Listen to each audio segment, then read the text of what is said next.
On the evening of December 28, 1992, the New York police received a report of the abduction of 9-year-old Kathy Beers.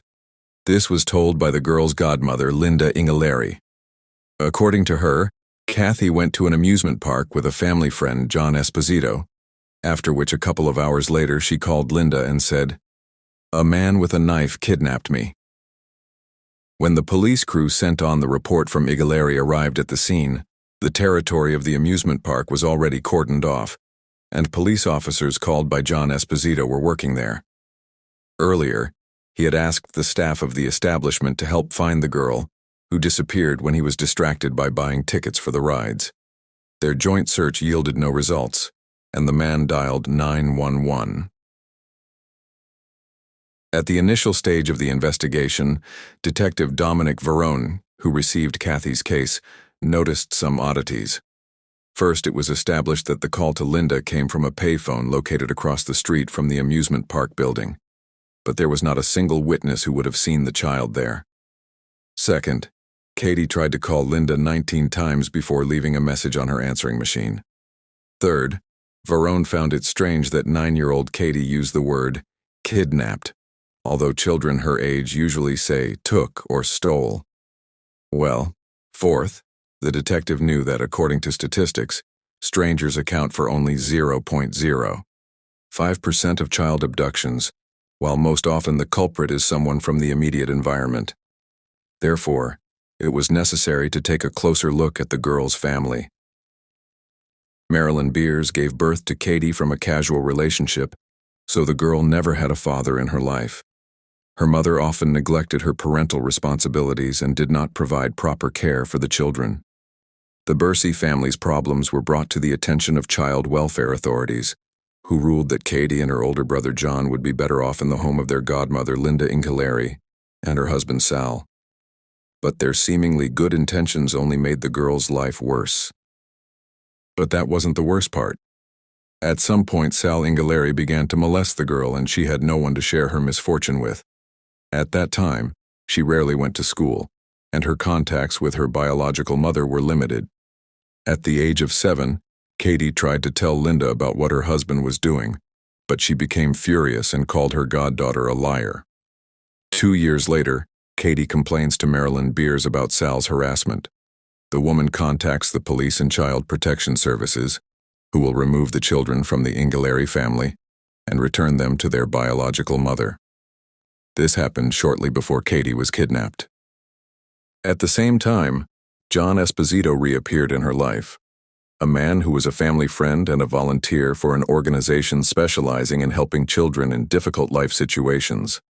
He had previously taken care of Katie and John, but when they moved in with Linda, the connection was broken. Now Esposito began communicating with the children again, giving them gifts and taking them on walks to entertainment venues. Thus, the investigation had 4 suspects, each of whom could have one or more motives for kidnapping Katie. Sal and Linda could have kidnapped the girl to satisfy their own needs, Marilyn, to frame Inghilleri, and John Esposito could have simply felt sorry for the child whose childhood was so terrible. The recording of Katie's call, made on Linda's answering machine, was given to the FBI for analysis.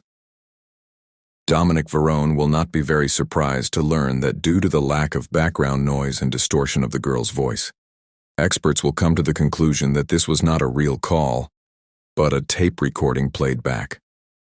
The detective's suspicions regarding Katie's relatives only strengthened. Having obtained a search warrant, Varone went to the addresses of Marilyn Beers and the Inghilleri family. Searches of their homes and interrogations of suspects will not yield results. The police will not be able to find anything that could indicate their involvement in the crime. In addition, all 3 had an airtight alibi. And although Sal was already under investigation for molesting Katie, it was impossible to connect him to the kidnapping of the girl. Then the security forces turned their attention to John Esposito, who was initially considered the least likely criminal. A thorough search was carried out in his home, but it also led to nothing. However, during the interrogation of the man, it turned out that 15 years before the current events, he was involved in the kidnapping of a 7-year-old boy, which immediately made him the prime suspect. and although he categorically denied having anything to do with Katie's disappearance, the police were determined to focus their efforts on him. In early 1993, news of the mysterious disappearance of Kathy Beers hit the media.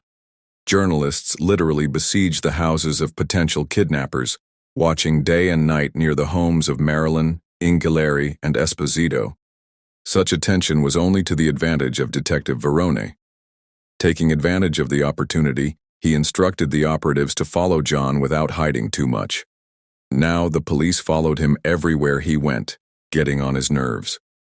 This tactic would bear fruit, and on January 13th, John Esposito would voluntarily surrender to Dominic Verone and reveal where he had been holding the girl all this time.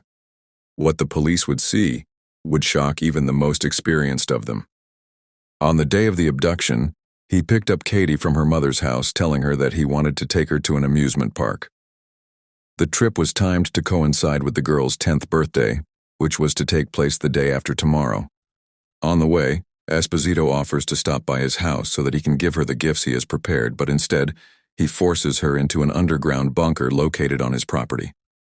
In one of the rooms of the house, under a bookcase in the floor, there was a passage down, covered with a huge concrete block weighing 90 kilograms. To open the passage, it was necessary to hook the block to a hook on the ceiling and use a winch to lift it.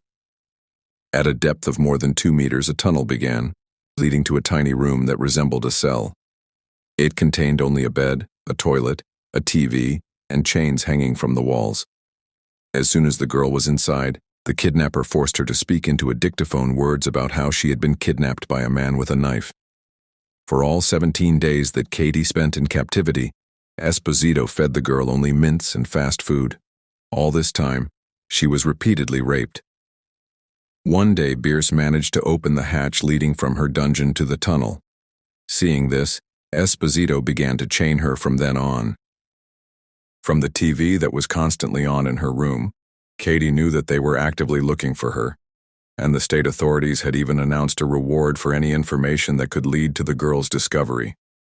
Wanting to get rid of the police pursuit, Esposito tried to make Katie pretend to be dead so that he could take a photo of her and send it to Detective Verone. However, the child at 10 years old realized that if the kidnapper carried out his plan, it could be her death sentence. In order to make her kidnapper repent of his actions, the girl began to literally bombard him with questions about the future. She tried to help Esposito realize the madness of his plan and that he was ruining both of their lives. When I asked him how I would go to school, he told me that he would teach me everything I needed to know. When I asked how I would work, he said that he had enough money for the two of us. And when I asked about marriage and having children, he said that when I was 18 he would marry me and we would have children together. From an interview with Katie Beers, the constant questioning of the captive, the close attention of the police and journalists who had set up a tent camp under Esposito's windows made him nervous and look for a way to free himself from the problems that had piled up. Not knowing how to get out of the situation, he tells Katie that he was going to run away or commit suicide. Then the girl was really scared, because this could mean that the criminal would kill her or leave her to die underground. Fortunately, this did not happen, and something made the criminal change his mind and surrender to the police. Dominic Verone will describe his impressions of meeting the child he had been looking for so long. I was horrified that such a thing was even possible. He had planned this kidnapping several years ago and had been systematically building a lair in order to keep Katie in it for the rest of her life. When we went down to her, she was sitting on the bed and did not immediately understand who we were. When she realized that we were from the police, she began to smile. John Esposito fully admitted his guilt in kidnapping Katie, but denied that he had abused her. The court was satisfied with the first part of the charge to sentence the criminal to life imprisonment with a minimum term of 15 years. After this time, he will make several attempts to get parole, but the commission will refuse him each time. Shortly after the fourth parole hearing, John Esposito died in his cell in the Westchester County Jail. Death was due to natural causes. Sal Inghilleri was convicted of abusing Katie and received a lengthy prison sentence. He served 15 years before dying behind barbed wire. His death was also not violent. Detective Dominic Verone insisted that Katie be placed in foster care after her release, and now she has parents and 4 siblings. She can finally grow up with love, respect, and a family. As an adult, Katie graduated with a degree in business management and now works in the insurance industry. She moved to another state, where she got married and had 2 children. Looking back on her ordeal, Katie describes her kidnapping as the best thing that ever happened to me. Seeing the bewilderment on the face of her interlocutor, she adds, "Because otherwise I would never have gotten over the abuse I was subjected to by my loved ones.